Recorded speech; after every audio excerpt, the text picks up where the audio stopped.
All right, so our last reader tonight, Maggie Jones, is a Louisvillian, should I say that right? Who ran away from home. I know that's like very important. So, Louisvillian who ran away from home at 15 and has had a scattershot career ever since. In her teens, she was fired from a sales job at a preppy men's clothing store. She failed to engage the customers in conversation about their golf handicaps. Later, she dreamed of being a singer-songwriter until her drama teacher told her she was tone deaf.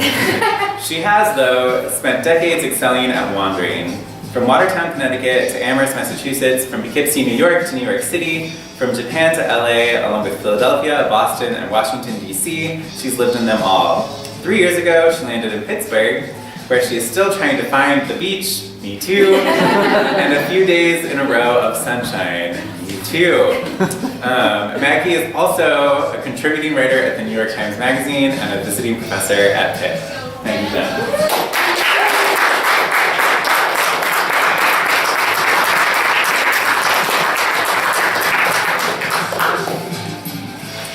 So, as my students know, I have no skills in fiction, so everything that I'm reading is true. When I was a child, storytelling took place in the basement, in the only room in my house that was ever locked. Inside, the air felt several degrees cooler, and it smelled of talcum powder and stale cigarettes. From floor to ceiling, posters of magicians, most from the turn of the century, lined the walls. The illusionist Alexander wore a feathered turban and glared at me as he held a crystal ball with the caption, "The Man Who Knows." Next to him, the magician Kasner stirred a cauldron with a witch's head floating in steam. Nearby, Thurston vanished cars and levitated women, sending one into the sky in a glass elevator. Across the room stood a bookcase, which, if I pushed on it just right, opened to a dark storage area.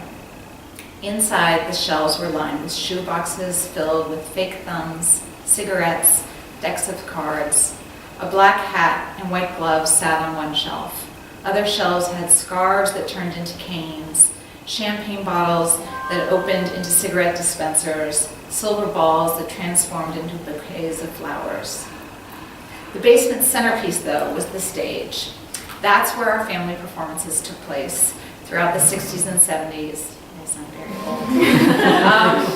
Behind blue curtains sat a large cabinet from which my brothers would appear and then, with a few words from my father, would disappear.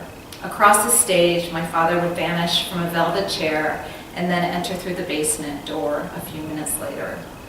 The most mesmerizing trick, though, featured my mother.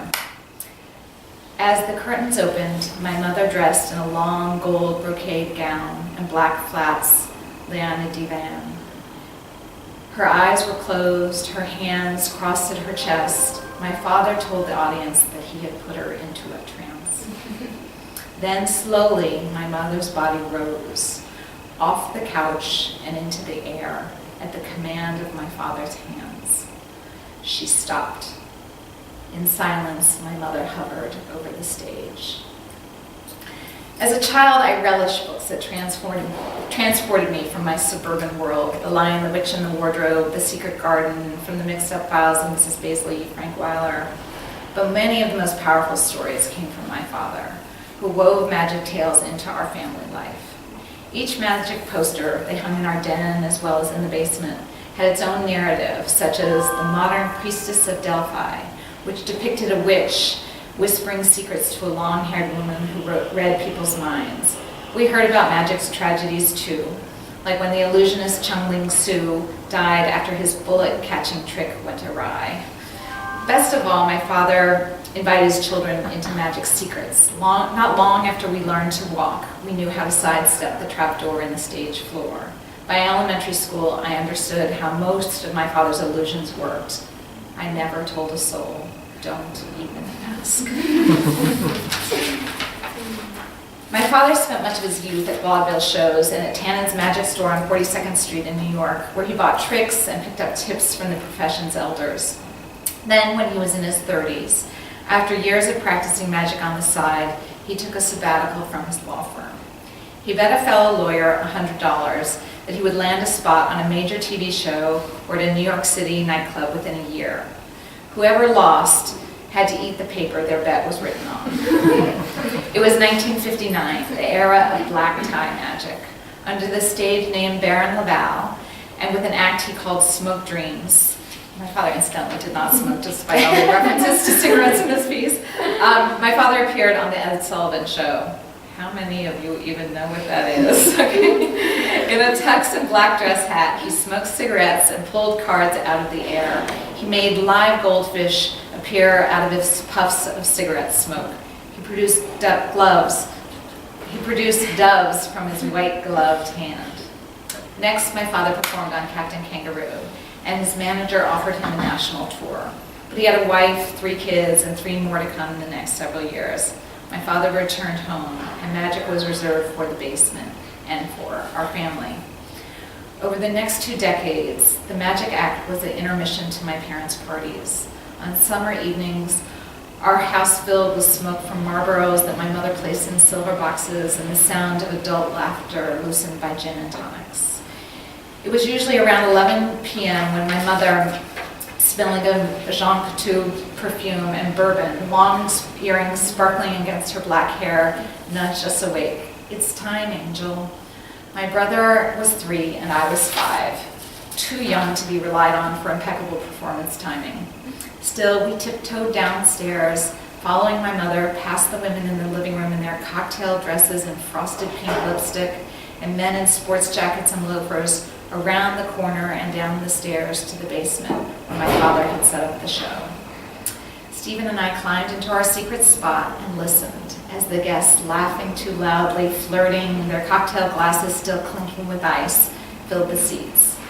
I no longer remember the details of the story that went with my brothers and my trick, except that it entailed missing jewels from a large leather trunk.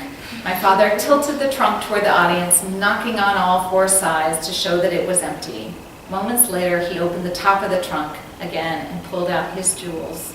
My brother and me, dressed in our footed pajamas, to the applause of the adults. Several years later, I graduated to a role I coveted.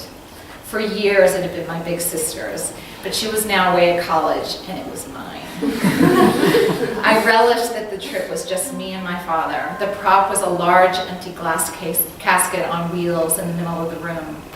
The story had a fairy book quality. A king's daughter, the princess, was lost. The king offered all of his gold to anyone who could find her. At that point in the performance, my father covered the empty casket in a gold cloth to symbolize the king's wealth. As my father wheeled the casket around the room, he told of the king's anguish and of a young prince's determination to scour the countryside to find the girl. Then, with a flick of his wrist, my father pulled off the cloth. There I was, reclining in the glass casket, an adolescent anti-princess, barefoot, long hair barely combed, in cut-off jean shorts and an Indian print t-shirt. At that age, I often stayed to watch the rest of the show. I had seen it all before, but now I watched it through a different lens than when I was younger. For my entire childhood, my father had descended into the basement after dinner and on Saturday afternoons, rehearsing his act for hours upon hours. On occasion, he asked me to be his critic as he tested a trick. I knew up close how much he relied on timing, on the dance of his skilled hands, to take his audience attention where he wanted it to go. By the time of the performances, he made it seem so simple, so seamless. But early on, I had learned that beautiful narratives rarely come that easily.